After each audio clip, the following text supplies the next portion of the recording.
Good evening, ladies and gentlemen. Thank you very much for coming along this evening to the Wolper Wellbeing Managing Medications. I'm Dr. Alan Schell, board member and chairperson of the committee that has put these programs together, and we thank you again for coming along tonight. Can you hear me at the back? Good. No? Got a shout? Are we on? We're not on, I don't think. My voice is on? Okay. Good, thank you. As always, if you have a mobile phone, please put it on silent or turn it off, please. There are enough people speaking for you tonight.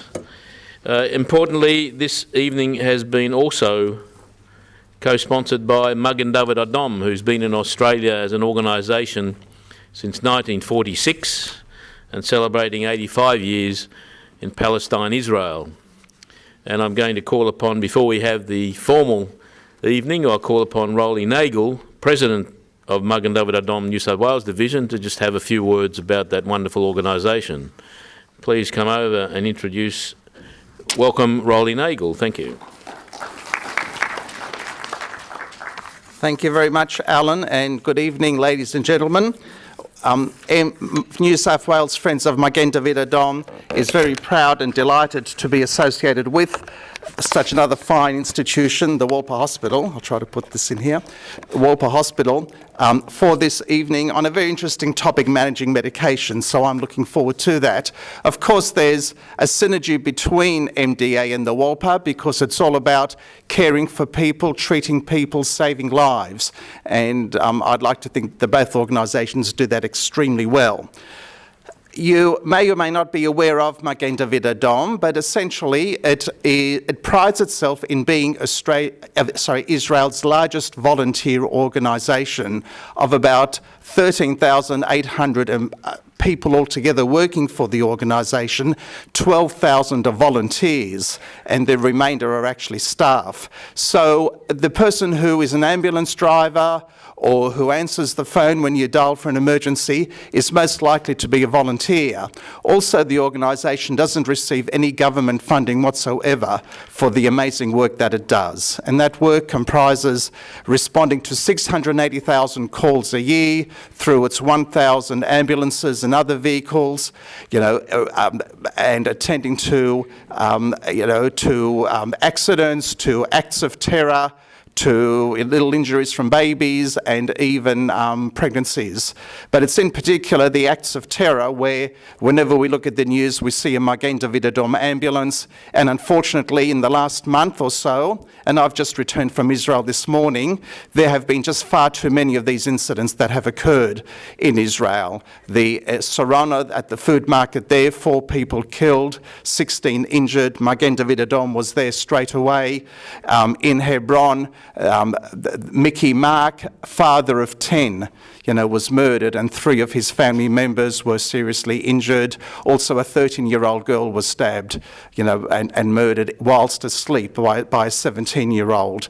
And in fact, with that particular incident, one of the Israeli guards there on duty was rushed to hospital. His wife came to treat him. Why? Because she was an MDA paramedic volunteer, and she heard about her husband, and she went to treat him. So there's such a close connection between MDA and how it responds to all the acts of terror, as well as every other need that anyone in Israel has when it comes to being treated, to saving lives, to being looked after.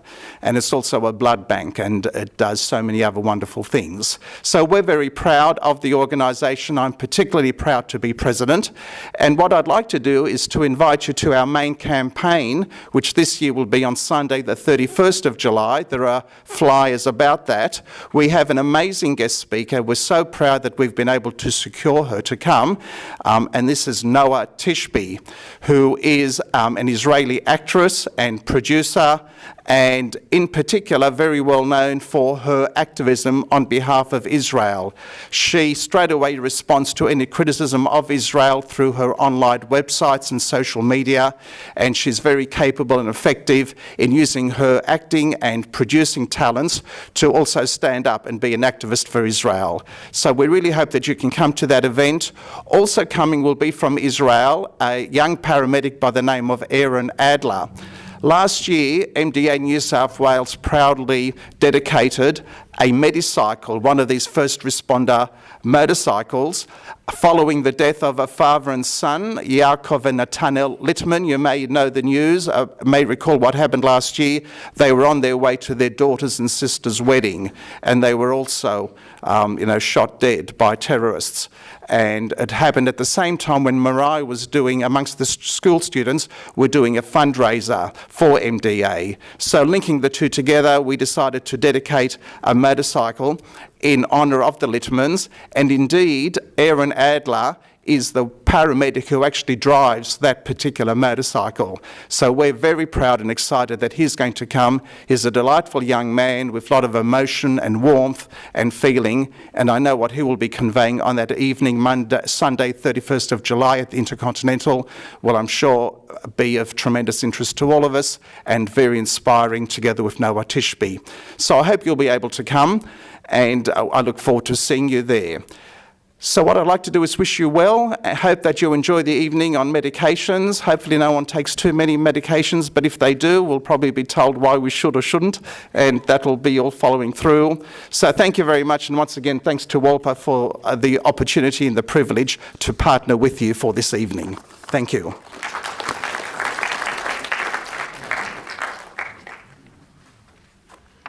Thank you, Rolly.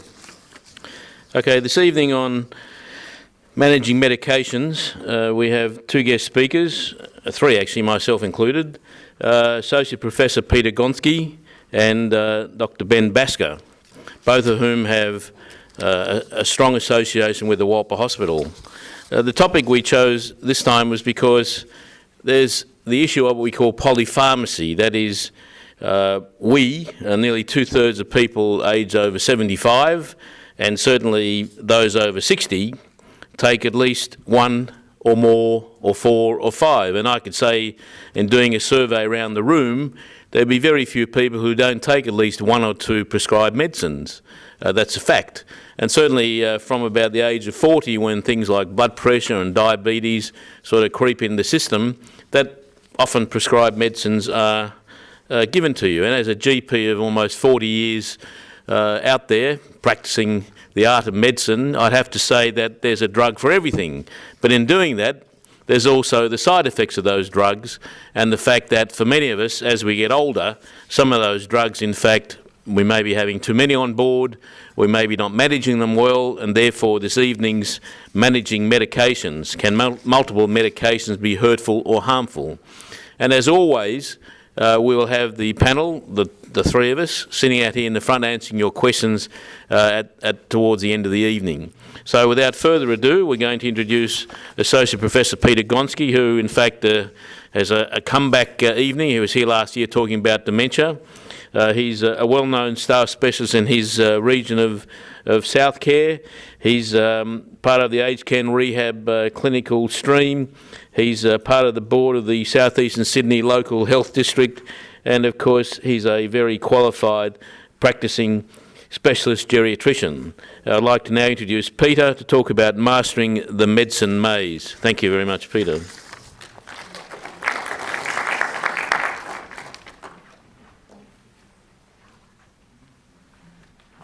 Okay, good evening. Can you hear me at the back? What about now? Okay, good. Now, no one's allowed to go to sleep tonight. I hope you haven't taken your sleeping tablets, and I hope that after tonight you won't need to take your sleeping tablets because you'll be so exhausted that you'll just be able to go to sleep. Now, I've been asked to talk about managing medications, and medications come in lots of different guises, and tablets is only one of them. So we're going to mainly talk about tablets, but you can take medications in many other ways. So we're talking about those. Now, many of you, when you see any of these, you go to the tablets and look them all up and decide whether you're going to take them or not. And if you want everyone to be happy, basically you'll get a script from the doctor that will make them happy. You'll go home and you'll look at your tablet and you'll go to the pharmacist and you'll buy a few medications, and that'll make the pharmacist happy. And then you'll go home with all your medication, and then you'll put them down the toilet, and that'll make you happy. So, but I know that a lot of people look at the internet for guidance to what they should have and what they shouldn't. And for the more observant amongst you tonight, and particularly with our relationship with Wolper, I thought I should actually touch, and I know I'm not the right person to do this, on this type of tablet. Now, I don't know which one is your situation, whether it's this one, and that is that you're on lots and lots of medication, or is it on this one where you're not on any medication? So we're going to talk about both. Is it good to be on lots of medication, or is it better not to be on any medication? Now, I'll just take an example of you going off to the dentist. Maybe you don't take any medication before you go. You have a bit of a tooth abscess and they give you an antibiotic. Augmentin Forte's a common one. And they say you're probably going to get a lot of pain, so why not take a bit of Panadine Forte? And you go home and you consume them for the next 24 hours and you notice a few changes in your body. Hopefully your tooth's a bit better, but you start getting nauseated and you take a bit of Maxilon for that, and then you get a bit constipated from the Panadine Forte and you take a bit of Coloxal for that, and then you're finishing your antibiotics of Augmentin Forte and you get a bit of diarrhea from that, and then you take a bit of Lomotil, and then you notice that either your tongue or, for the females, your lower part are feeling a bit itchy, so you realise you've got a bit of thrush from the antibiotics, and then you take a bit of Nilstat, and you've gone from basically them giving you 2 medications and you've ended up with 6 medications, and then you feel so awful and you're vomiting so much that you can't take any of them, and then lo and behold you feel much better. Now, they've all done their job, which is fantastic, and I'm a real advocate for medication, but one does have to review them significantly. And I do know that a lot of my patients feel much better when they stop their medication, so the doctor cannot lose. If we give them a medication and they feel better, that's fantastic. If we give them a medication and they feel worse, we tell them to stop the medication, and then they feel fantastic, which is great for us because we can't lose. Now, the benefits of medication. I am an advocate of medication. Now, did you see how slowly that man walked onto the slide? He has Parkinson's disease. If you give him treatment for Parkinson's disease, that's what he'll do, start running. And that is how beneficial some medication can be. Similarly, if you have a very sad person, if you are a very sad person, or you have a very sad friend or relative, you give them antidepressants, they do work, and you can turn them into that. So they are actually very, very beneficial. So it's all about the balance, and it's all about not should I be on the medication or shouldn't I be on the medication, but the most important thing, and it is with all treatment of medicine, it is you need to have the right treatment for the right problem in the right patient at the right time.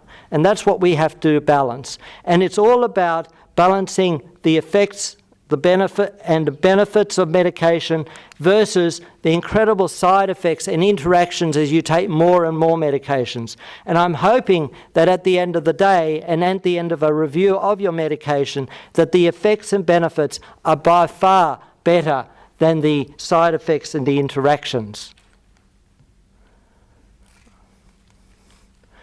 So which of the seesaw do you sit on? And I've picked a few common drugs. A number of you might be on temazepam, Temaze, Euhypnos, whatever you like to call it, I don't mind. It's said to be good for sleep. Actually, it's good for sleep for about 2 weeks and then it stops being good for sleep, but I won't tell that to anybody. But the problem side effect is that it does increase risk of falls, and there is very, very good evidence that all that group of drugs, whether it's Seropax, whether it's Valium, whether it's temazepam, they all increase falls risk. Let's go to one of the painkillers, quite a common painkiller. In fact, it's said that Australia prescribed more endone than the rest of the world per capita. And it's very good for pain relief, but it does cause nausea, constipation, and particularly confusion of falls in the elderly. The statins, and Lipitor is an example, Simvastatin, Crestor, there are a whole lot of them by name, and that's the sort of pharmaceutical name, but statins are the overall group. They lower cholesterol. They do a good job in lowering cholesterol, But many, many people, even without knowing it, get muscle aches, and some people can't even walk up and down stairs. And when they stop it, they cannot believe what that drug's done to them. Now, at the end of the day, I don't want you to think, well, all these drugs I'm on, I'm going to stop every one of them. Please don't. But I'm just saying that you have to balance the benefits of these drugs versus the significant side effects. Aspirin is an amazing drug to reduce stroke, cardiac disease, and if you've had stents in your heart, they can keep them open. But they do cause bleeding, and a number of patients turn up with bleeding after being on aspirin. When you have a fall, you have much more bleeding than if you're not on aspirin. If you take a non-steroidal for your arthritis, such as naproxen or Voltaren, and you add aspirin to it, there's a high chance of bleeding from your stomach or from your duodenum. Nurofen, bought over the counter, but what actually is it? It's what we call a non-steroidal. It's the same group as Voltaren, naproxen, and a whole lot of other drugs. It's very good for pain relief. Everyone uses it, but it also causes bleeding. In people who've got blood pressure, it increases their blood pressure. People who've got a bit of leg edema or heart failure, it can actually make it much worse. And finally, alcohol, which is a drug in some people. They use it as a drug, whether it's for loneliness, as an antidepressant. Yes, it's all very nice, but there is a high incidence of falls and confusion in people who drink too much and also who take a lot of medication. There's a lot of interaction between alcohol and a lot of drugs. So just some examples as, yes, these are great drugs, but don't forget that they can also make you have another side effect. So the New England Journal of Medicine, which is one of our sort of best journals in the world, they say that about greater than 25% of hospitalizations are due to medication relations. And what happens is that patients don't take enough and they come in sick. For example, if you're on a blood thinner and you're not taking enough, you could easily come in with a stroke because you're not on enough. If you're on too much, you'll come in with bleeding. If you're on many, many drugs and someone adds another drug, and there's a whole lot of groups that should not be used together, you can become very, very ill. So that's the interaction. And finally, many drugs have their side effects, as I've indicated. 5 to 15% of patients, that was the cause of the admission. The other 10% is due to actually us adding medication in hospital and people getting side effects. It's much more common in older people, over 65-year-olds, but particularly over 80-year-olds. And that's probably because these people do not get rid of their medication as quickly as younger people. Medication basically comes in the body, but it has to go out. And it usually goes out by going via the liver and being metabolized in the liver, or going through the kidney and being excreted out. The most common drugs that caused hospitalisation were warfarin, antiplatelets such as aspirin or clopidogrel, which is Plavix or Iscova, insulin, and drugs for diabetes. But digoxin, fluid tablets also were totally implicated. So now to my religious side of my talk, the tablets. These obviously a little bit different to what we consume, but I thought I'd give my 10 commandments of using medications wisely. So the first ones are the medications needed at all? Is there an alternative? For example, people take statins such as Lipitor, Crestor, etc. to get their cholesterol down, but they do not want to change their diet. Now, diet could probably reduce cholesterol by about 10 to 15%. So if you're just over the mark, you would probably be better off having a proper diet and not taking statins than just taking statins. But people don't like having diets, so they just take the statins, and some of them get the side effects. The cold. Often people go to the GP with a cold or a sore throat or something, and so often they're given antibiotics, which is not good for them, and it's not good for the community, because those antibiotics work on the body and they make bacteria unsusceptible to other antibiotics, and that's why patients are often resistant to a lot of antibiotics. So you really want to try what we call non-pharmacological treatment if you can avoid it. And that is, I've mentioned cholesterol, diet, obesity, exercise, A lot of people are vitamin D deficient. They're much better off going for a walk and getting 20 minutes of sunlight than taking vitamin D supplements. If you have an injury, and it's not a major injury, ice or physiotherapy might be better than taking a whole lot of non-steroidals. If you have a wound, it's better to use a dressing than something else like try and use a lot of analgesics. If you're an insomniac, it's better to think about why you're that. Can you improve what you do during the day? Do you sleep during the day? Change your sleep pattern. Don't have noise at night. Make it dark at night. And a whole lot of things is much better than just taking benzodiazepines such as temazepam, Valium, and Seropax. Number 2, please believe that every single medication has their effects and their benefits, otherwise they wouldn't be available to us, but they also have their side effects. And I don't want you to forget that it's not just script medications we're talking about. We're talking about over-the-counter, what you can walk in and ask for. So if you're someone who walks in and asks for some medication which don't need a script, it doesn't mean that it has any less side effects. Prescription drugs, and when I talk about off-label drugs, I mean there are certain drugs that we are given to use in certain conditions, but we actually use them in other conditions. And for example, there are a number of drugs that we use for reducing agitation, which we're only meant to be using for depression and schizophrenia, but we still use it, what we call off-label, to reduce, say, the agitation in dementia. So we use a number of medications off-label, and that's fair enough if they are actually proven or they've been shown to be of benefit. Now, the most important thing is that medications are individual to the person. And I have to remind you that there has to be a route in and there has to be a route out. Now that route in is often oral, you take it orally, but it could be a patch which goes through the skin. It still gets into the blood supply. And may I remind you, for all those people who have, for example, glaucoma, that putting drops into the eyes gets absorbed. So we've got a number of glaucoma drugs that can actually slow the heart rate and actually cause collapse because they get absorbed into the bloodstream and they slow the heart and they cause people to collapse. So however you get it in, there can be side effects.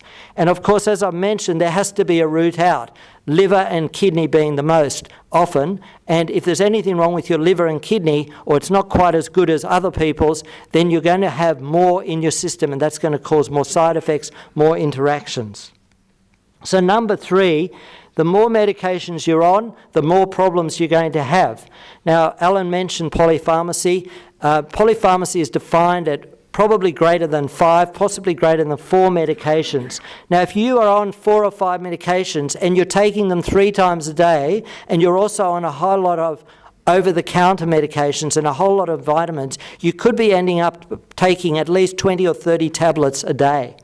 That's a lot of medication. One patient asked me once, how do the medications know where to go? Well, of course, they go everywhere, but actually they're targeting specific areas of the body, but often they alter other parts of the body. So we have dementia drugs that are meant to go to the brain, but unfortunately they also affect the kidney. And on the other hand, the bladder. And on the other hand, we have great drugs that slow the bladder, and they don't do good things for the brain. So it's completely converse. I've mentioned that people have different liver and kidney function, and people who are frail tend to be on more medication, and people who are on more medication because they've got lots of conditions tend to be more frail. They're more likely to fall, and they have decreased metabolism. They've got decreased renal kidney output. It tends to be much older patients, but now we are seeing more and more younger patients in their 50s and 60s who are obese, who have got a lot of medical problems, diabetes, hypertension, a whole lot of things. They're taking a lot of medication, and their livers and kidneys are not working well. So I'm even seeing lots of younger people now. I just make a comment about generic and brand names. Generic is what the company actually what the actual chemical name is, and the brand name is actually what the company calls it. So you could actually end up with 3 company brand drugs which are all the same. And it's really important that you know what you're taking from a generic point of view, because if you're on one diuretic and another diuretic from different companies, they could be exactly the same drugs. So just be careful with that. And I also stress that it's good to have one medication which does more than one thing. So we have people who've got heart failure and high blood pressure, and we can use one drug such as a beta blocker, which slows the heart, as one drug which can fix both problems.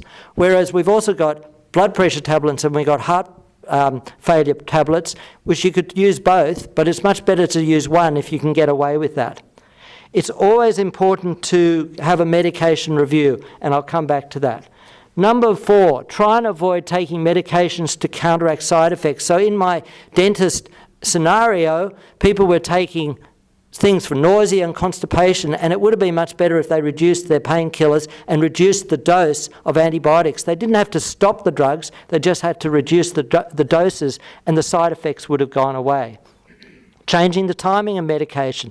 There's some drugs for Parkinson's such as Matapar and Sinemet, which they are much better tolerated if they're taken with food. If you take it without food, you can get very nauseated. However, if you take it without food, you get a much better response. So I always start my patients with food, and if they're tolerating them with no nausea, then I suggest that they take it away from food so that they can actually move around much easier.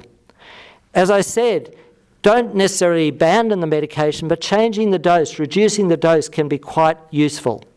Sometimes just changing the medication can also be quite useful from one to another. Some people tolerate some and not others.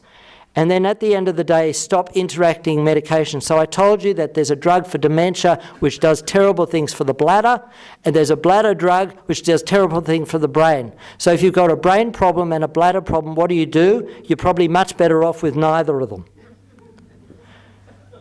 Ask for help and advice, and this is where my 10 commandments come in, because the 10th commandment says, thou shalt not covet anything that belongs to thy neighbour, and that includes their ideas about medication and their medications themselves. Because people go to their friends and their neighbours and say, I've got this, and the neighbour says, well, I've got this, you should try it.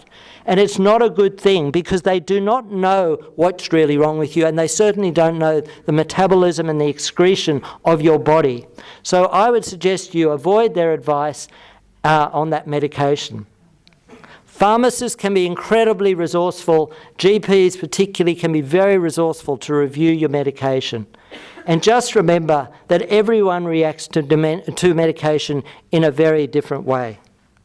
Number 6, be compliant on dose, frequency and application. And when I say application, it's not just what you're taking orally, it's what you apply to your skin, in your eyes and all that sort of thing. I would suggest you don't just take it upon yourself to decrease or increase your medication, but you actually talk to the prescribing doctor. Take the medications as frequently as you're told to, and if it doesn't work, maybe talk to the doctor. Take the full dose, otherwise talk to the doctor. And make sure that the drug is administered in the right way so that topical, the ones you put on your skin, are not eaten, or the ones that are eaten are not rubbed on the skin. And you might think that's a bit of a joke, but we do have a number of patients who put their drugs in their wrong way. And we've had all sorts of things happen, including people with consuming medication in packs and all sorts of things, because they didn't really know how to take them. Number 7, have a list of medications readily available for any doctor, nurse or whoever's involved with you. And please include non-prescribed drugs. That means over-the-counter medication and vitamins, because they all affect them. For example, if you're on a blood thinner such as warfarin and you take something that's got vitamin K in it because you're taking some natural drug, it can change the complete effect of warfarin and maybe cause a stroke because you're on a low dose of warfarin because it's been reduced by, for example, a vitamin. So it's really important we know exactly what you're on. This is one way of doing it, is actually putting all medication in the pack. It's fantastic because it's actually got the full list, and if you take the pack along, we all know what you're taking. However, it doesn't include topical medication, it doesn't include rectal medication, it doesn't include drugs that are injected, such as insulin. So it doesn't include those, but it certainly includes all your medication. And these are called Webster packs. Very, very useful for us to know exactly what people are taking. As I said, include all medications. Include medications from all doctors, and that includes GPs and specialists. And that's a big problem if you're going to a lot of doctors, because they all change your medication and none of them really know what you're on about. Include all medications from your families, your neighbours, your enemies and your friends. They might be trying to kill you. In fact, they might all be trying to kill you. Include all doses, include all frequencies. And if you don't have this, please have a complete list with you.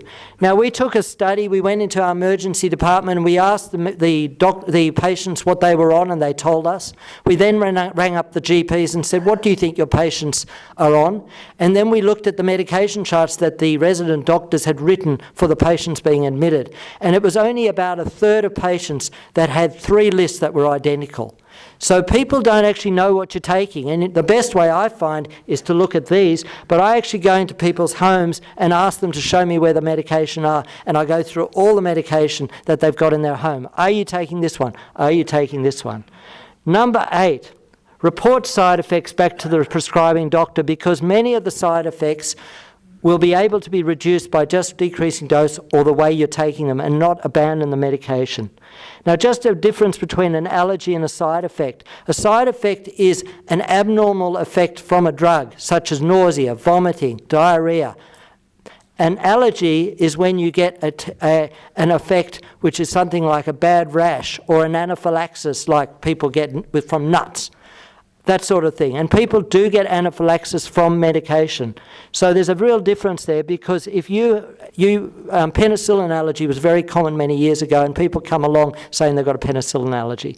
That was possibly a rash, which is probably not good to give another dose of penicillin, or an anaphylaxis where they collapsed. But if you got nausea, vomiting, diarrhea from penicillin, that's a side effect. You can still have penicillin. If you get an anaphylaxis, you cannot have penicillin again. So that's the difference between allergy and side effect. It's very important to us.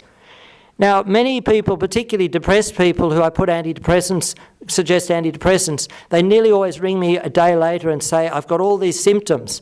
Now, all those symptoms occurred before the antidepressant because it's due to their depression. And they've come up, they've read the prescribing information, they've said, I've got that, I've got that, I've got that. But they actually had it before. Now, I'm not saying that drugs don't cause side effects, and often they do, but we have to wean out how much is the side effect, how much is the underlying condition that the person was actually being treated for. And sometimes it can be quite difficult. Number 9, who should do a medication review? Because medication reviews are very, very important. GPs are the best person because they know generally what you're on, but they don't always know, so you should be taking all your drugs to them. Pharmacists, if you use one pharmacist, they are fantastic at knowing because they actually got it on their computer. Specialists like geriatricians do very good medication reviews, but they don't always know what you're on because you're going to all these other doctors. And community nurses, if they're actually in the home, can actually review what are you taking in the home, which is a very powerful way of doing a medication review. So what should we be reviewing? We should be reviewing each medication. Is it needed at all? Was it put on something that you had 20 years ago that you don't need now? And that's not uncommon. So if I had one epileptic fit 20 years ago, I might not need it now. But on the other hand, I might. And I've stopped many a medication because someone hasn't had something for 30 years and they'll put on it 30 years and then suddenly they present with that problem. So obviously that drug was doing something. It can be very difficult. But generally, if you were to put on a medication 30 years ago and you've never had a problem with that condition since, there's a good chance you may not need that medication. So people can present to the hospital with severe infection. Their heart can play up so that you've got a rapid heartbeat. They're put on drugs for rapid heartbeat. They put on antibiotics for the infection gets better, the rapid heartbeat gets better. The question is really, do they need that drug for the rapid heartbeat for the rest of their lives? I would say that they probably would not. We need to review each of the doses, the frequency, Can we make drugs daily? They're much better complied if we make them daily, and there are a lot of drugs that are given twice or 3 times daily that we can actually use once daily. For example, there's beta blockers for the heart, which are often given twice daily, but there are also beta blockers for the heart that are given once daily. Sometimes we have to do blood levels. If you're on cholesterol drugs, we should check that it's actually working, and how much is it working. If you're on thyroid drugs, we should check that they're doing their job. And there are a number of drugs, heart drugs, epileptic drugs, that we can actually test how much is getting in the system. Is it too much? Is it not enough? And number 10, consider the great benefit of medications. And that's my bottom line here, and that is that I do believe in medication. I probably start medication as much as I stop medication. So I am absolutely keen that people take their medication. They are life-saving. They improve people's quality of life if they're given properly. And these are a whole lot of drugs that we use to make people better. Antibiotics are amazing. They actually get rid of infection, severe infection. They can save lives. Analgesics are great for pain. Heart, to control heartbeats and control people's heart failure. High blood pressure, to control high blood pressure, to reduce stroke and heart attacks. Diabetes medication, which is so common now. Anti-stroke medication. I showed you early on the great benefit of Parkinson's medication. People always tell me about the problems with antidepressants and that they shouldn't be used because they're not effective. They are incredibly effective used in the right place. And osteoporotic treatment, particularly for people who've had fractures, older people who've had fractures should be on osteoporotic treatment so they don't have fractures again. And in conclusion, medications are useful. They improve morbidity, they improve the way you feel, they improve how you function at home. But they can also improve mortality, reduce mortality. However, medications can be harmful. They can cause side effects and they react with each other.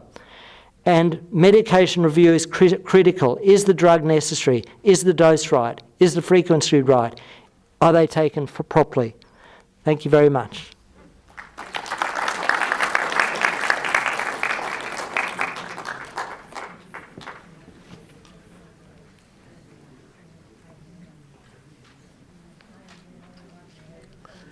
Thanks very much, Professor Gonski. The next part of the team, you, the audience, we, the patients, are part of the team, and the other very important team member here mentioned is the pharmacist. And we have a very special pharmacist this evening, Dr. Ben Basger. In fact, Doctor, PhD, received his PhD based on some of the work that he's done for Wolper. The Basger family has had a relationship, an ongoing professional relationship with the hospital since 1983, and Ben and Jake have become very valuable consultants, pharmacists and reviewers to our organisation. Importantly, he's an accredited pharmacist to perform the medication review that Professor Gonski talked about since 1997.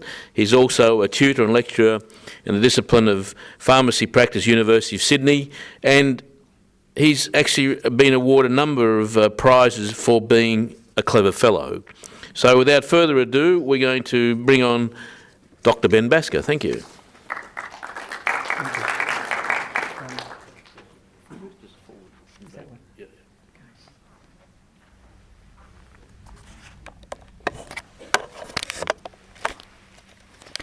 We don't move too much because we won't take movements. Please. Good evening and welcome. I'd like to speak about some of the things that Professor Gonski has spoken about in my own terms. So I see it slightly differently, or rather from a different perspective. And so I'd like to speak about that perspective. The sign says, "Please close gate." And I see things all the time that I don't understand. I see patients on lots and lots of medicines. We did studies at Wolper for people who come in and out. And our average age of patients was about 81. The average number of medical conditions that they had was between 8 and 9. and the average number of medicines that they were on was between 11 and 12.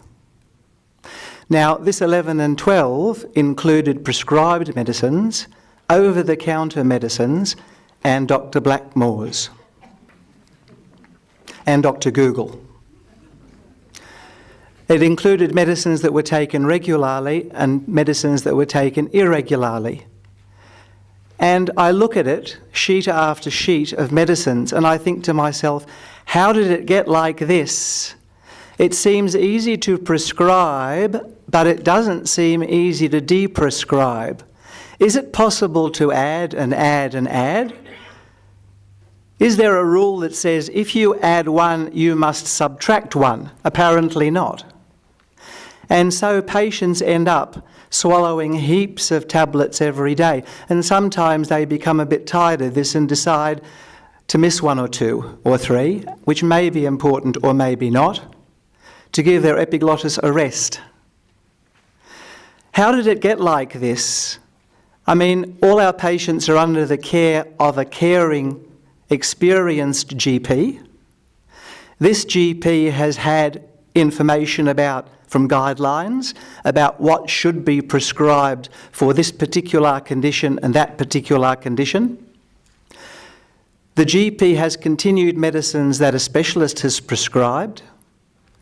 The GP has continued medicines that the patient's keen on, even though the GP has second thoughts about it. The patient's ended up with a medication or two from the hospital. Nobody's kind of sure why. And on it goes. I'd like to speak to you about medicine-related problems. I'd like to speak to you about actual problems and potential problems. And I'd like to ask the question, do we put fires out or do we prevent them? And I've included some common medicines here. And these medicines looked like this in 2006. And here we can see top left, aspirin. And people take low-dose aspirin every day to prevent blood clots. And you might be interested to know that the chance of bleeding complications from a low-dose aspirin is 4 times higher in a person who's over 75 than under 75. And that's because older people are more sensitive. Lipitor underneath the cardia is a statin to lower cholesterol. Carvia is a blood pressure tablet, Celebrex for aches and pains in the joints, and Losec blocks the production of stomach acid. And I see patients on these medicines. There are a couple missing. One of them is famous temazepam, Temase, Temtab, Normison. But like I didn't have space. And I say to these patients, how are you going with this medicine? Fine. And if you'll notice, the strength of Lipitor is 40 milligram, and I'm dealing with a patient who's 75 or 78, and I know stuff, and it's horrible. I know stuff about these medicines. For example, I know that if you're over 70 and you have multiple other medical conditions and your kidneys are not as robust as they may have been, and the dose of Lipitor is 40 or higher, then the chance of having a side effect from this medicine is much greater. In fact, generalised muscle tenderness, weakness or pain is more likely if you're old, with multiple medical conditions, and on the wrong dose. And the interesting thing about this medicine, the most interesting thing about it, is it's a valuable medicine. It's an important medicine.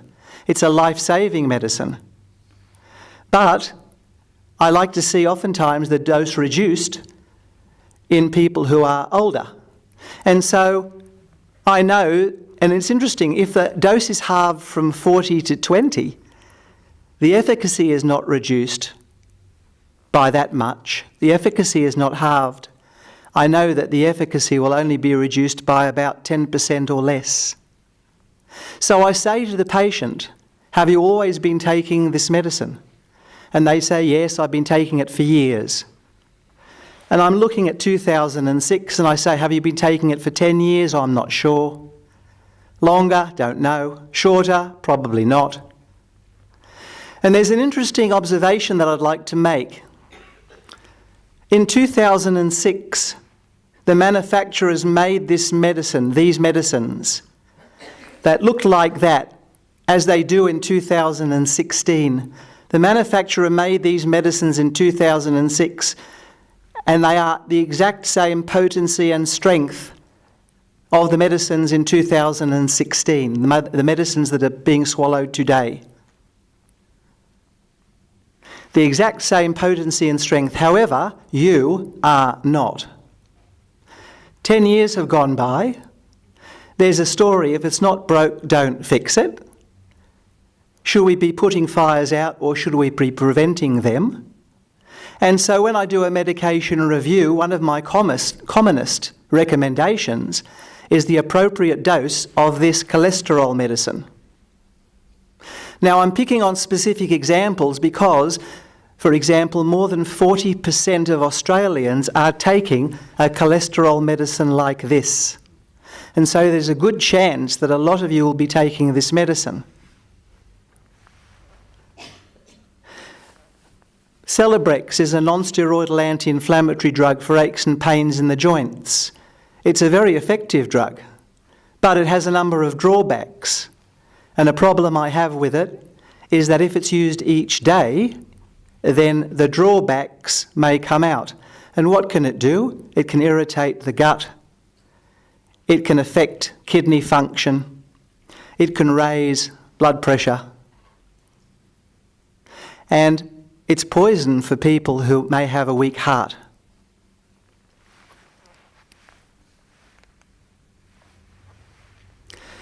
I found this advert in an American magazine, and when the audio-visual technology improves, the actual smell of this spaghetti bolognese will come out into the theatre, and you'll be able to inhale it. And this is an interesting ad for a stomach acid blocking tablet. And it says, imagine never having to worry about heartburn when you eat your favourite spicy food. So, is it true that by taking medicine we can do whatever we like? I know that there are patients who think the Almighty gave man the ability to invent diabetic tablets to lower blood glucose so that diabetics could eat cake. And so the next thing that I'd like to say is there's stuff that we can do to help medicine work. And we should be doing stuff to help medicine work. And we shouldn't be relying on the medicine by itself. What can we do to help medicine work? Well, part of this is the problem that a lot of our medicines aren't really great medicines. And they don't do everything that we would like for them to do. And so we need to help them work. So Professor Gonski put up some things about exercise and about weight management. Weight management can be very important in osteoarthritis. And you might be interested to know that in people who have hypertension, a weight reduction can be worth 5 millimetres of pressure. Reducing salt can be worth 5 millimetres of pressure. A regular exercise can be worth up to 5 millimetres of pressure. And 5 millimetres of pressure could be one antihypertensive, one blood pressure tablet. So these are ways in which we can help. We know people have chronic pain. We know that our chronic pain tablets will never remove 100% of the pain. And we know that people need to do stuff to help them. We know that they need psychotherapy, counselling. They need to learn robust coping mechanisms. People who can't sleep The answer is not with sleeping tablets. Sleeping tablets, and here's a secret that I'd like to share with you. There is no sleeping tablet in 2016 that anybody, including Professor Gonski, there is no sleeping tablet in 2016 that can be taken continuously that will promote sleep. There isn't one. Within as little as 14 days, people become tolerant to temazepam, benzodiazepines they're called, Valium, Seropax, Mogadon, Rohypnol. Within as little as 14 days. After that, people take it because they're used to it, because it has a placebo effect. And often I speak to patients when doing a medication review and I say to them, "You're on this sleeping tablet?" "Yes." "How long have you been on it?" "Oh, years." "Lots of years?" "Oh, a long time." "And how do you sleep?" "Rotten." It doesn't make sense to me. So I attempt to dissuade them from it. I say, "Look, this medicine has other effects." "Oh, no, it doesn't. I'm fine." Now, the interesting thing about this medicine is that one becomes tolerant to its therapeutic effect, but one doesn't become tolerant to its adverse effects. And its adverse effects continue, and they cloud one's thinking, and they make one unsteady, and they affect one's memory. And so I say to people, these are bad things. "Oh, no," they say, "I'm absolutely fine." But we know that when they're stopped, people improve. Their thinking improves. They become steadier. Their quality of life improves. Goodness knows what kind of person you could be if you manage to stop these medications, which can't be stopped quickly because they put a hook into your brain, a hook, and they must be tapered.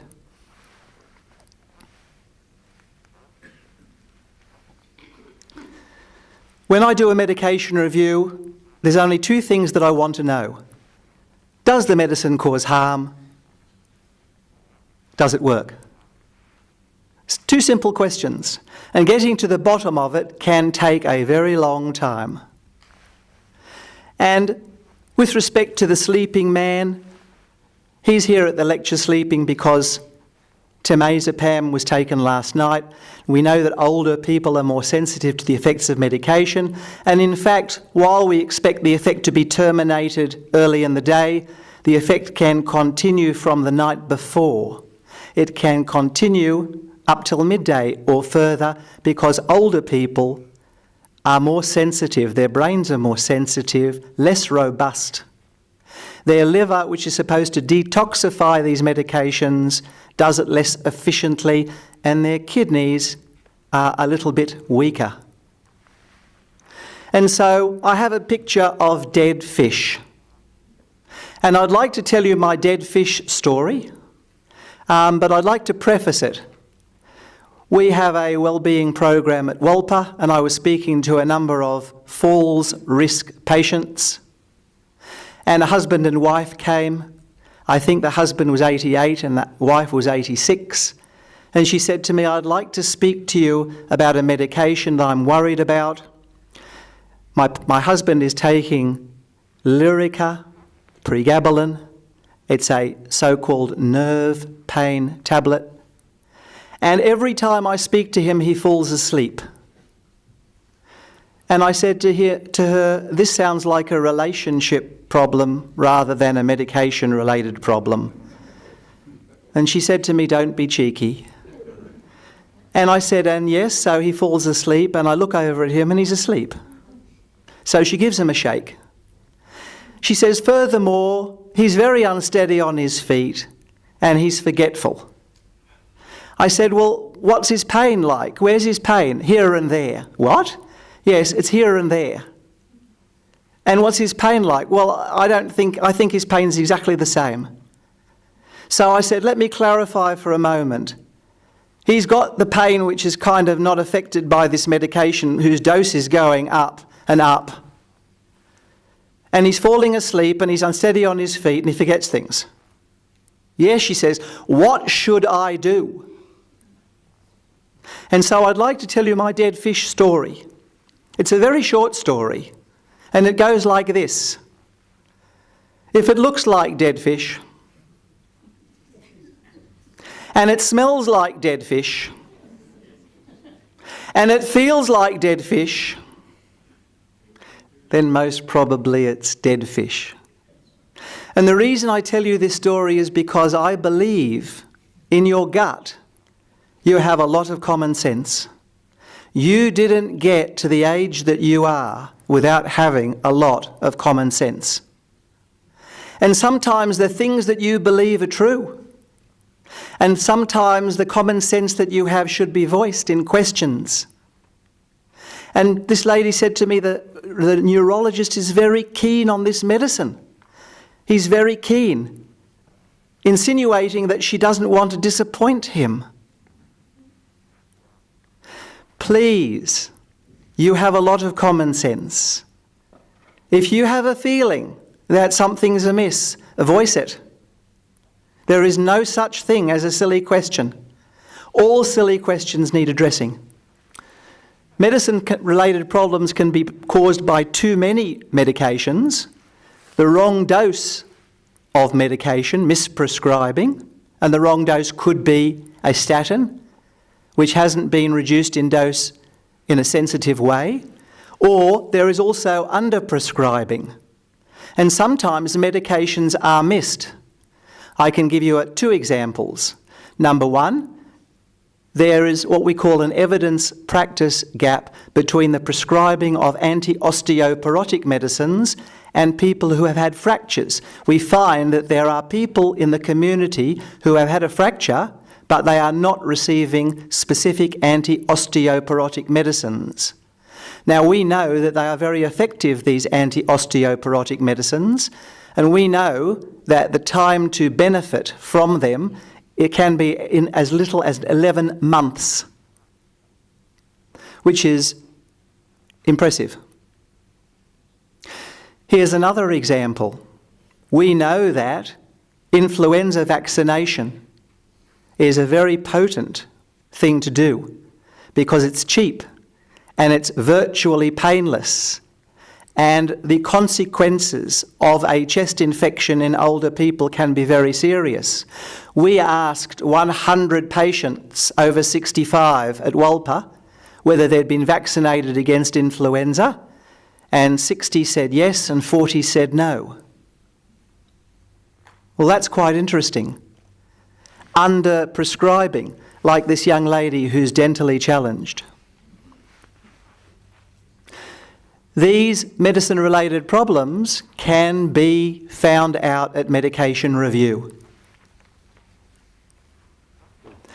This is our handyman called Simon, and I don't know what he can't fix. And the only thing that I don't ask him about are clinical problems because simply he hasn't got time. And I came out into the car park and I saw him doing this one day.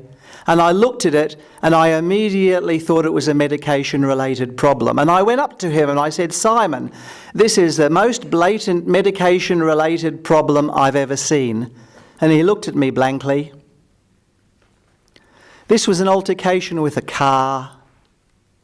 This was a concentration and coordination problem with a car.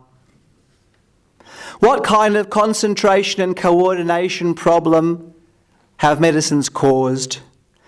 The person had perhaps a temazepam the night before and they're still under the effect of it.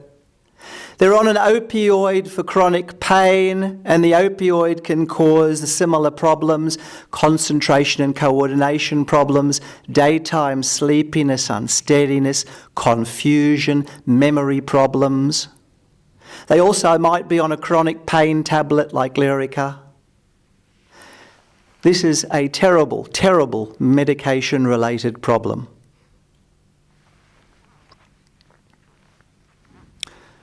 Once again, a duplicate of a previous slide, almost. 13%, there's a chance of 13% of a medication-related problem. A medication-related problem can be a toxicity, a side effect, overdose. And you can see how they mount The more medications, the more problems. Why are there too many medicines and what can we do about it? I like to provide an external trigger. You need a lot of energy to provide an external trigger because if it's not broke, don't fix it. There's something called therapeutic inertia. And it's always interesting to look at a collection of medicines and for me to think, this could be like this, why is it like that? And there should be less of this. And the evidence for that is very poor. And here is a picture of a wonderful GP. And if we're talking about medication management, perhaps we should also think about GP management. This man, he's so handsome and friendly, and he has no personal problems, no financial problems, no relationship problems. He's got huge paperwork, but he's good at it because he's had to be. And I'm thinking to myself, do we expect too much from our GPs? Do we expect too much? Because if you think about the skills that they must have, I'm actually in awe. They need to have communication skills. They need to have diagnostic skills. They need to have examination skills. They need to be able to order tests and interpret them. They need to be able to refer people and understand what the specialists have said. They also need to prescribe medicines and they need to do it, 12 minutes? And I think they need help with medicines. And the best way to get help is to have a medication review. And it's a time-consuming process. And you might be interested to know that less than 1 in 5 GPs in Australia have referred patients for a medication review. Less than 20%. And that's quite interesting. And you might be interested to know that the government recognised the problem of polypharmacy, lots of medicines. In 1997, they started paying for medication reviews by pharmacists. And this has continued despite the government of the day. At no cost to the patient, your GP can order a medication review and an accredited pharmacist, a pharmacist who has studied this area, will come to your house and will do what we call a brown bag investigation. In other words, we will gather up all the medicines from your kitchen table, your bathroom, under the sink, in the fridge, gather them all up and pile them on a table and go through them one by one. What is this? Where did it come from? Why are you on it? Do you think it's a good medicine? Is it working? At no charge to the consumer. And then the pharmacist will write a report and send it to the GP for his or her consideration. Many of the problems that Professor Gonski has spoken about really need to be facilitated for you, the patient. They are real problems and they need facilitation.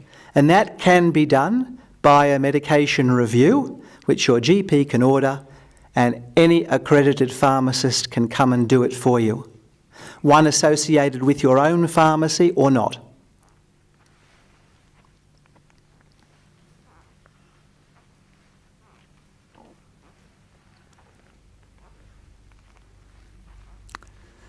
I should also say that there's 2 types of polypharmacy, and generally we think of polypharmacy as more than 5 drugs.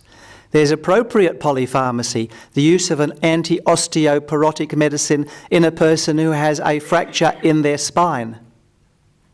And there's inappropriate polypharmacy, the use of temazepam every night for years.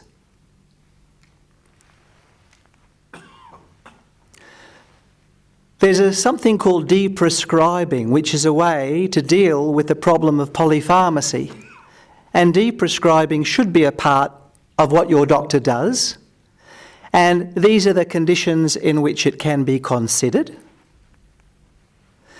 And we are particularly interested in this at Wolper because we have a multidisciplinary team led by geriatricians, of which I am a member, and we have a social worker, and we have a psychologist, and we have a physiotherapist, and we have an occupational therapist.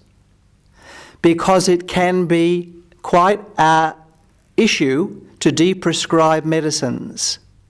And our deprescribing service starts with a medication review, and then we have a multidisciplinary team meeting, and then we have a discussion with you, the patient, to find out what's possible, what you're interested in doing or not. You are the ultimate deciders of your fate. And I think my job is best described as providing sufficiently clear information to allow you to make an informed decision. And if I can't do that, I'm not doing my job.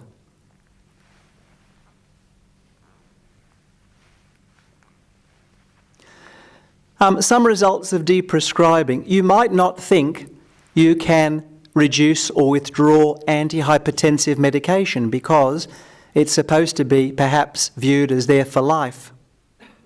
An antihypertensive medication is quite interesting because hypertension changes as you age, and we allow systolic blood pressure to rise a bit as one gets older.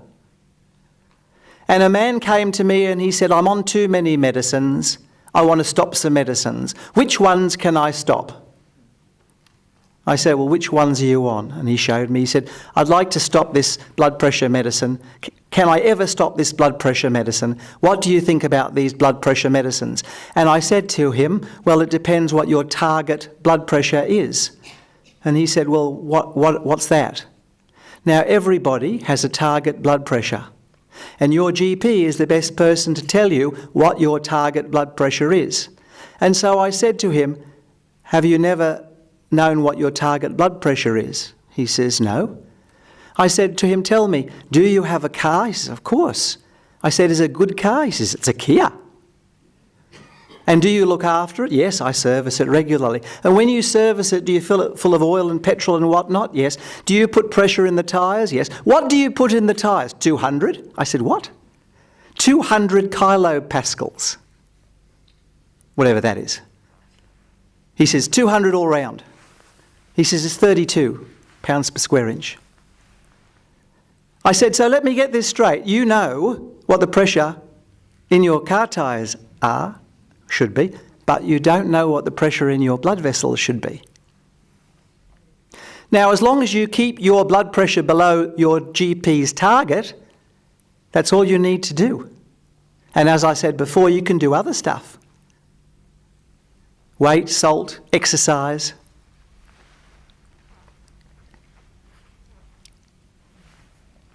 Antidepressants are particularly interesting because, as Professor Gonski said, they're fabulous medicines, and they're even more fabulous if you do other stuff like psychotherapy to gain robust coping mechanisms. That really, really makes a very, very big difference.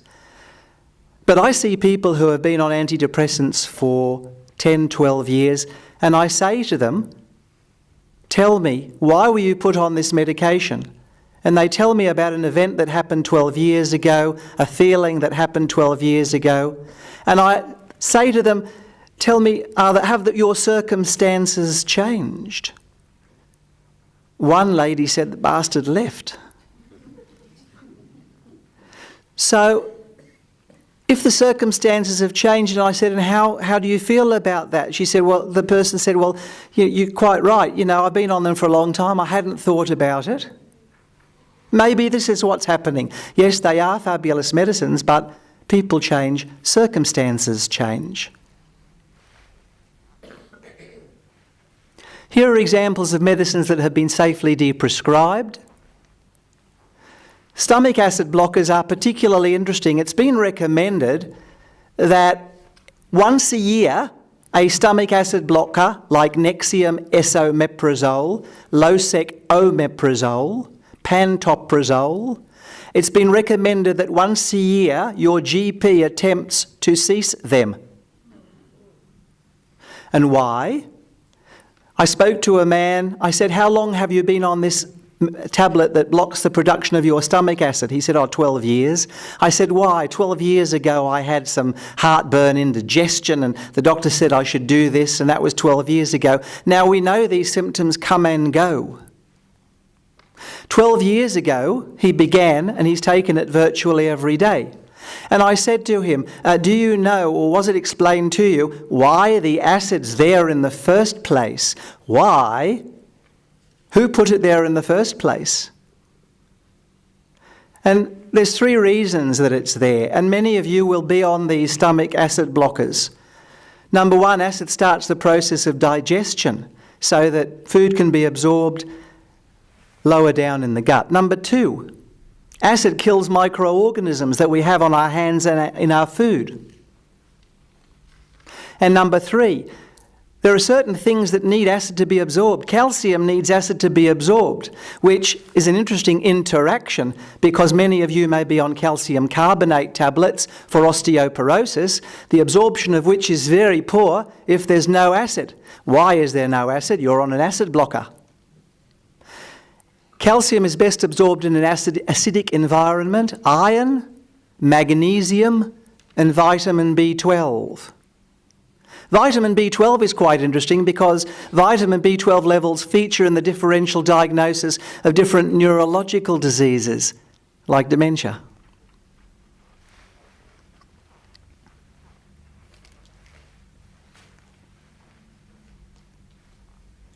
I go and speak to people, and people are unsure about the reason that medicines have been prescribed, or they explain to me a reason that doesn't correspond with the medicine.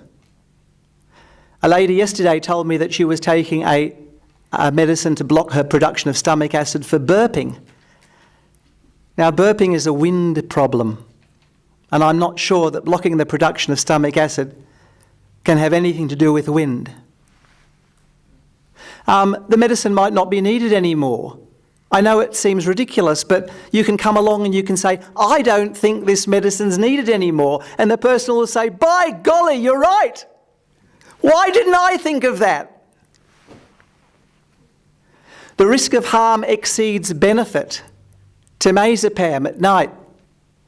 The Lyrica story, the nerve tablet story I told you about, where the patient is sleepy during the day and unsteady and forgetful, and the pain's not really being treated. And the medicine dose is increased and increased and increased, which worsens the adverse effects. The medicine has no effect on the symptoms, and people forget, I have to organise it, I have to go and collect it, I have to pay for it, I have to think about it, I have to remember to take it. I couldn't be bothered. And the last one nobody wants to talk about. Nobody wants to talk about. You only have a little bit of time left. It's not worth taking this medicine.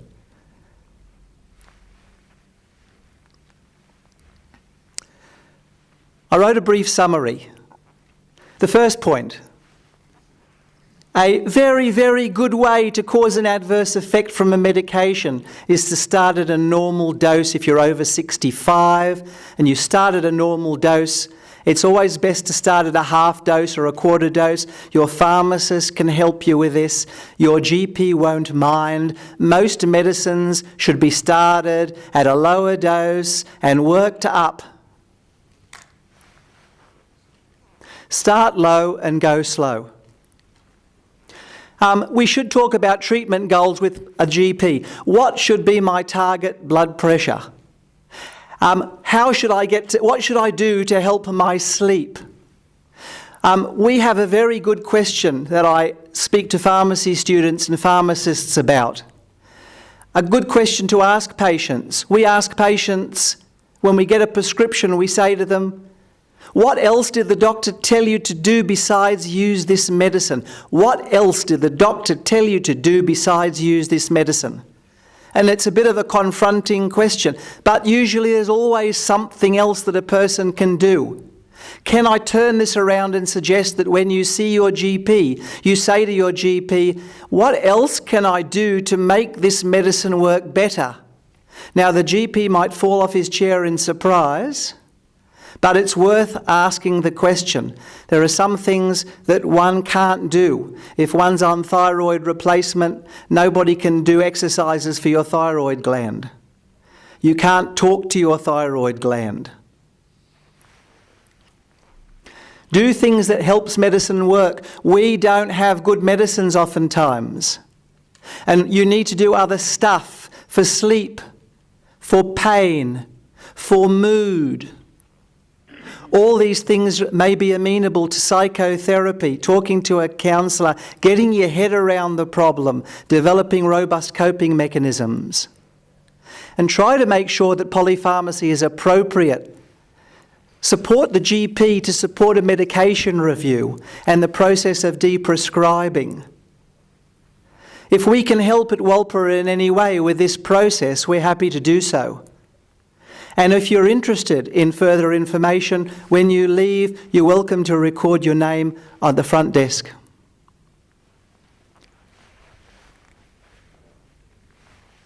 Thank you.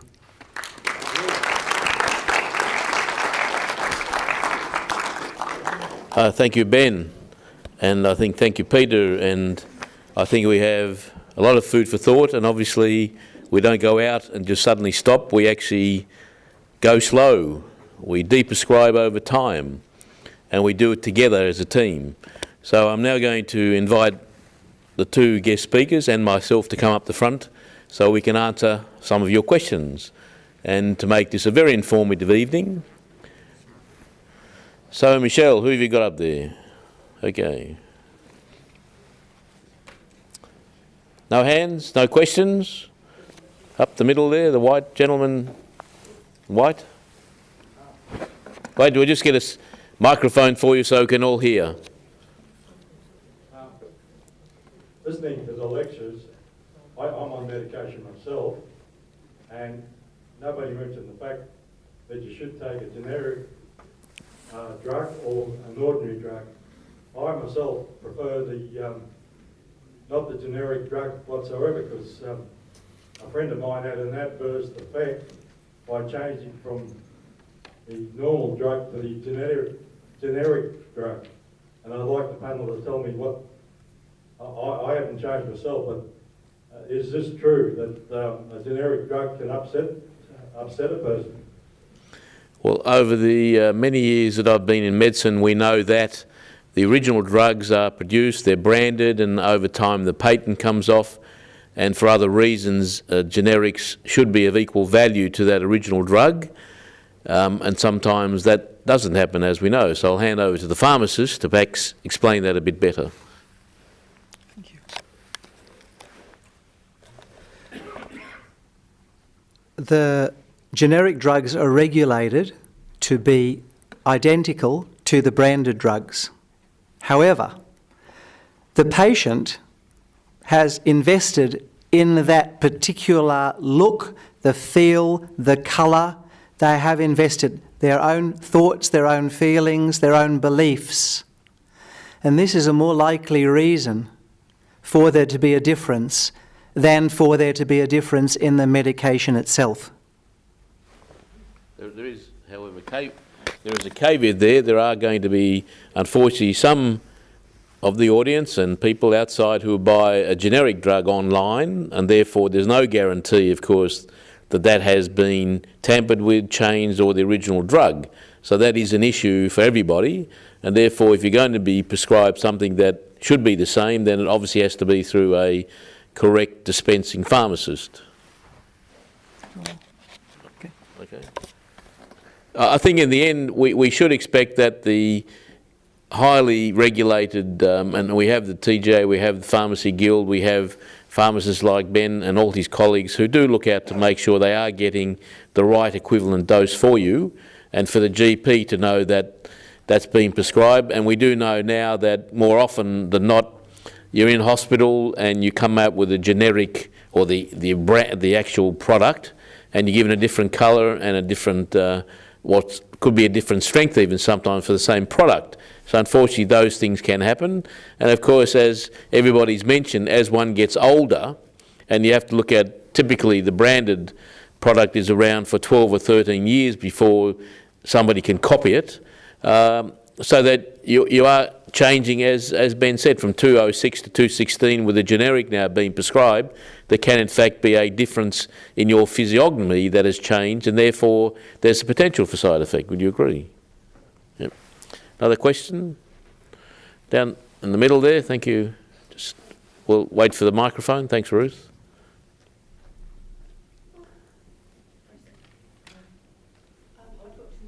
I've got a question and a response to that previous gentleman's question. I had the opposite effect when I went to get some antibiotics recently. The actual branded antibiotic gave me terrible headaches and things. And then I remembered from a long time ago that when I took tablets with green capsules, that plastic capsules, it caused me to have this same reaction. And so I went back down to the pharmacy and I got some generic ones which were in a white capsule, and that was fine. But I have obviously a reaction to the green capsules. And originally this happened when I was taking doxycycline for malaria years ago. It was in a green capsule here. And when I went to the UK, they were in white capsules, and I didn't have the same headache and feeling. That's my response to that. My other question is, Cartier, you were saying reducing the amount of drugs, the level of the drug you're taking. If you took Cartier every other day instead of every day, what would be the difference in the thinning of the blood? That's a very good question, and basically the effect of Cartier, one Cartier will last probably about 8 days. So if you take it every second day, it's still going to last quite a long time. So the actual dose of Cartier, which is aspirin, I mean, Cartier itself it's a drug name. It's not a generic. Aspirin's the generic. The dose that people should be taking is very questionable. There's been multiple studies over many years to wonder whether someone is better on 50 milligrams a day or 600 milligrams a day. And the feeling at the moment is that about 100 milligrams a day is right, which is a pretty minimal dose compared to what we were used to be giving people, up to 300 to 600 milligrams a day. But your point is quite good. I don't really want everyone to go home and take it every second day, but from the studies that we've reviewed, 100 milligrams a day is about right for what you were trying to do. And if I may add to that, aspirin is dosed according to cardiovascular risk. And so if a person has a high cardiovascular risk, it's a good medicine to take. If a person has already had a cardiovascular event, a heart attack or a stroke or a mini stroke, then it's a very, very good medicine to take. However, if those circumstances aren't present, then the risk of bleeding exceeds its benefit. And so, once again, your GP is the best person to tell you what your cardiovascular risk is, and it's based on a number of things, as well as what your target blood pressure should be. Yep. Ruth? Thank you.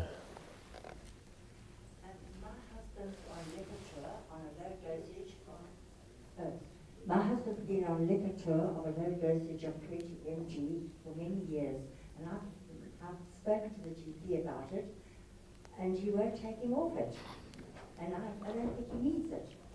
He's on very low dosage. He's not on many medications, mainly fish oil and vitamin D, and on Osmec, one for a little ulcer he has. But other than that, he doesn't have much. He's taken him off the diabetes because he's managing that with walking and dieting, and he's taken out the Cartier, which he had for many years, and we don't need that either. He's spoken. So it's the Lipitor that I don't want him to have. Can we just take it off not take it.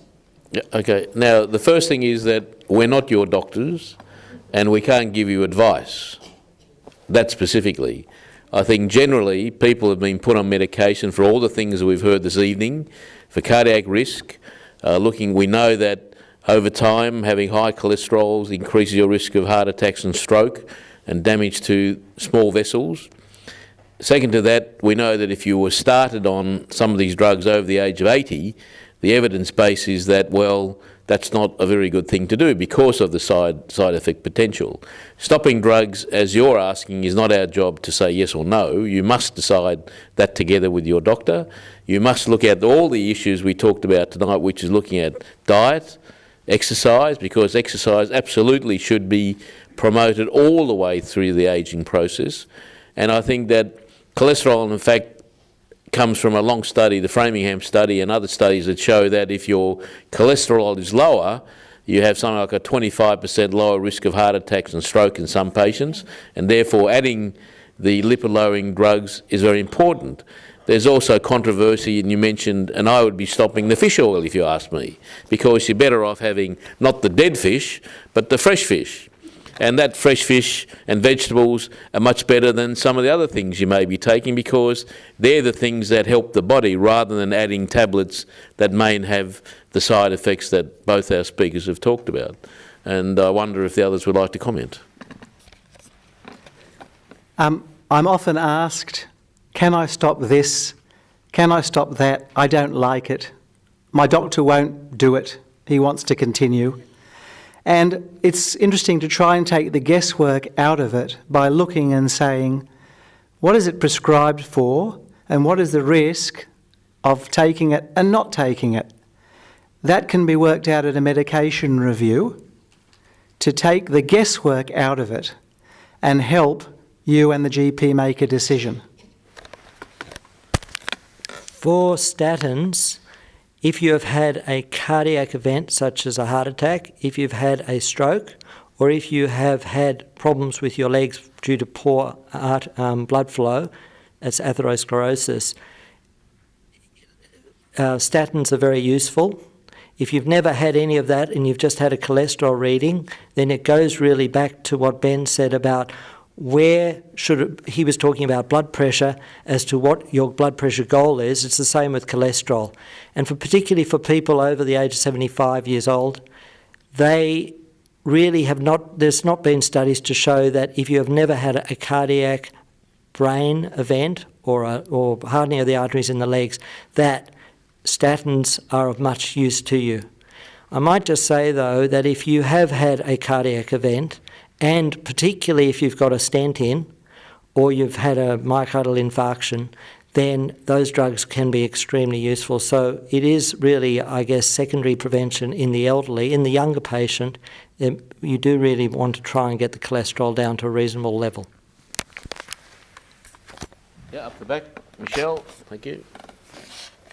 I just wanted to ask about interaction or where I can find out about. I take various medications.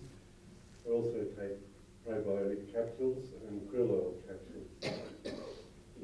Where can I find out? Would a medication review tell me whether it's okay to take those together with my medications or whether they might interfere with them?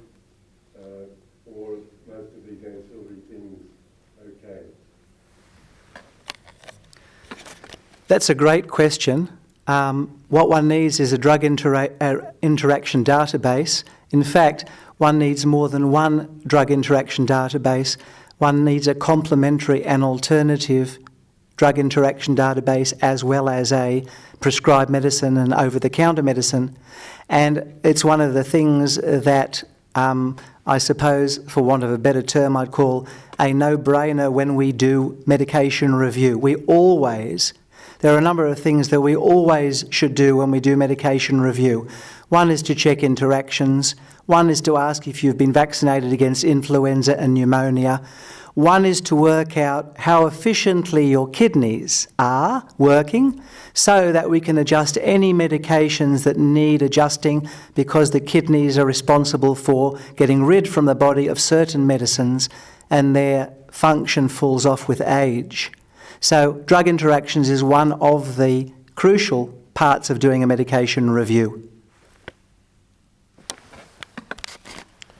And that then comes down to complementary medicines. If you're taking St John's wort or evening primrose oil, valerian, you know, all these medications are medications, even though they're said to be natural therapies.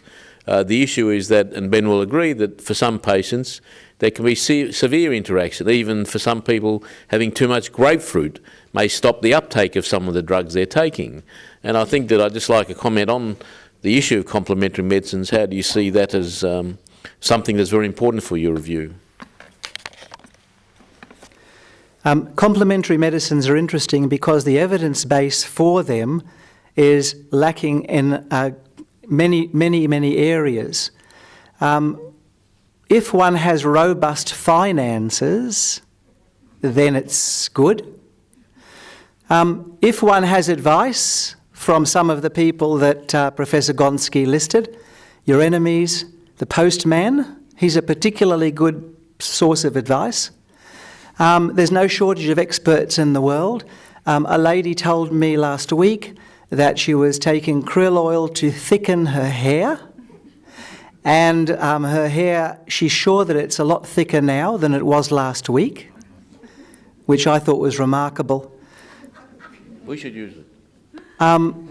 What we worry about, we worry that if you add medicines of a poor evidence base to medicines of a good evidence base, we worry that the medicines with a good evidence base may suffer through you forgetting them or missing them. We worry that complementary medicines may complicate your whole medication taking experience. I'm not sure that the medical fraternity understand a lot of the drugs that you're taking. We know what we're prescribing, but we don't know a lot about the others. But I do know that there's not a lot of evidence about a lot of drugs. And for example, vitamin E was first used to try and reduce the effects of cognitive impairment in dementia. Ginkgo is often said to improve it. There's no actual evidence for any of that. What I do know is that firstly, if you take a lot of vitamins, most of them end up going through you and ending up in the toilet, so it's a bit of a waste of money, a lot of that. If you have a very well balanced diet, then you shouldn't need extra vitamins in most situations. And generally, we are not in favour of a lot of these drugs because they do sometimes interact, and I did give the suggestion that something like warfarin, which is an important drug thinner, which is incredibly important to reduce stroke in a number of patients who take it, if they take things like vitamins, multivit or something which has got vitamin K, it can completely change the metabolism of it and can cause stroke. So I think one really has to be one has to be really careful with these drugs, but I'm not convinced that medical practitioners are the greatest people to talk to about them because they don't know a lot about them. Down here? Yeah. Excuse me, Professor.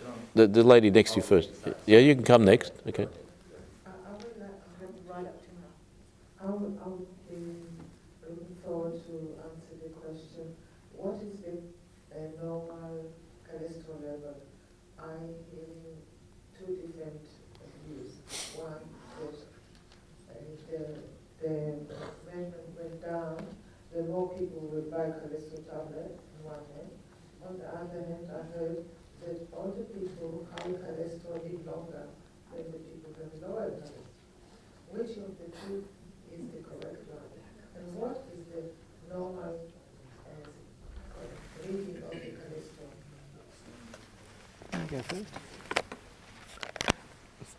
Firstly, you have to define cholesterol, and there are a number of different types of cholesterol, and as you probably all know, they say that HDL cholesterol is good and LDL cholesterol is not so good. And therefore, you can't just do a cholesterol level and say, well, this is good or this is not good. So that's the first thing. Second thing is, it does depend on your other problems. And if you've had heart problems particularly, then you really want to get your cholesterol fairly well down as much as possible. It really is a different situation.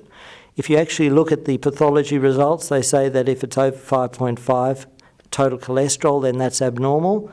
But really, we would probably like people to be below around 4.5 or less than that. But as I say, it depends on your age, it depends on your condition, it depends on all the health problems that you've got. So I think you can't have one answer for that question, but there are a whole lot of answers depending on who you are. I think the one good question is, as people are ageing, that's something that's come out recently, I think, that should we have a higher cholesterol than a lower cholesterol as we age if we don't have any other the cardiac issues and the cardiac risk, and we haven't had a heart problem? I had a patient last week, and she was on a dose of statin that I felt needed adjusting. And I said to her, your cholesterol level, your total cholesterol level, is below the lowest limit of normal, and the dose of this medicine could probably be reduced. And she said, no, she said, I'm going to get it down to 0. I said, pardon? Yes, she said, there's not going to be a skerrick of cholesterol in my body. By the time I'm finished, it'll be gone. So I said to her, but don't we need it for like something? I mean, we know, for example, that cholesterol, we need it for the structure of our cell walls in our body. We make steroid hormones from it. No, 0.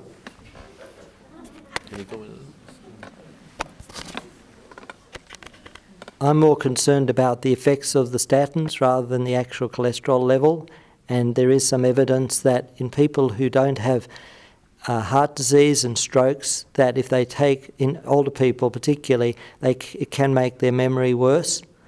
Just like we said that it causes muscle aches and pains and actually reduces mobility, increases falls. So I'm more concerned, do they actually need a statin? And I'm quite happy for my patients to have higher cholesterols, particularly if they haven't had any vascular episodes previously and not be on these drugs. Gentlemen, yep, just 1 minute. Sorry, just one thing. What we're talking about here is primary prevention versus secondary prevention. Primary prevention is if someone's had an event, then they are very, very good medicines. Secondary prevention is we would like to stop something happening, and the evidence for that in people who are over 75 or 80 is very poor. And the answer to that is a good diet and a regular exercise is very important as you're getting older. In fact, for all of us. Yes, sir. Professor Gonski, you mentioned about the cardiac, the 8-day effect of the aspirin. I am on Monday going to be having a colonoscopy. I am on both warfarin and cardiac, the aspirin. I was advised to only stop the aspirin. The cardiac I'm taking now,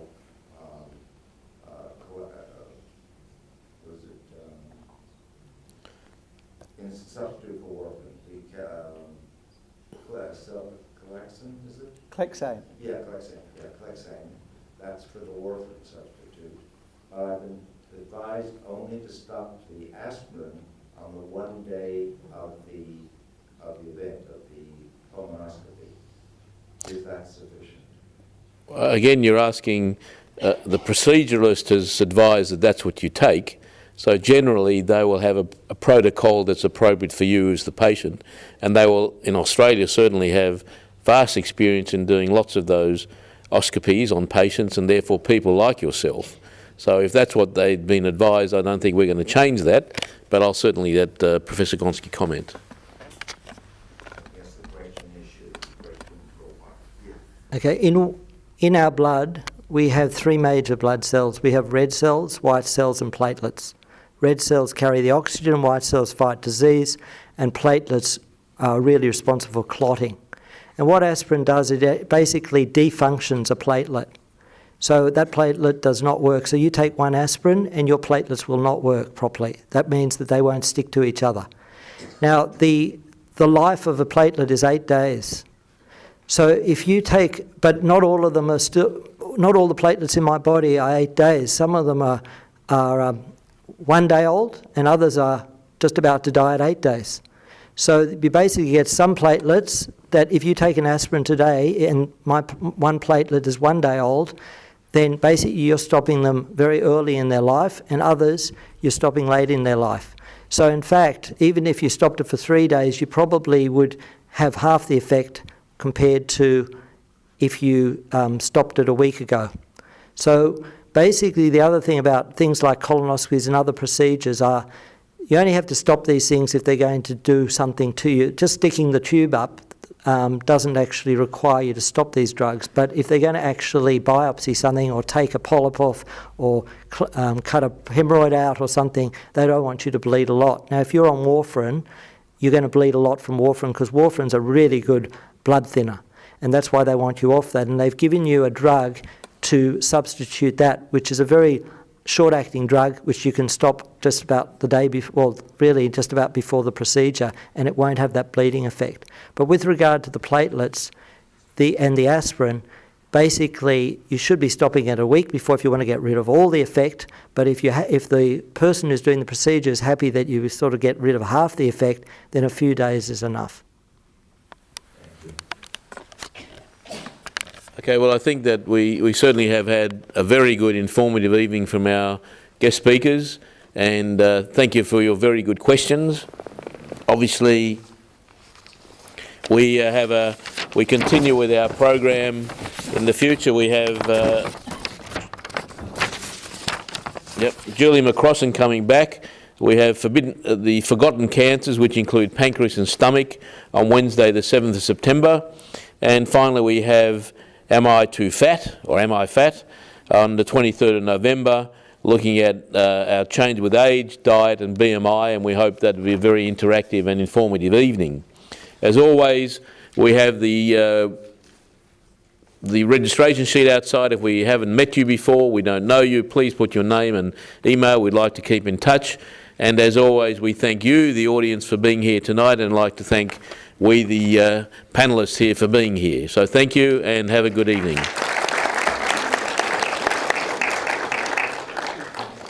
And of course, thank you for Magan David Adom, friends of Magan Adom, for being here.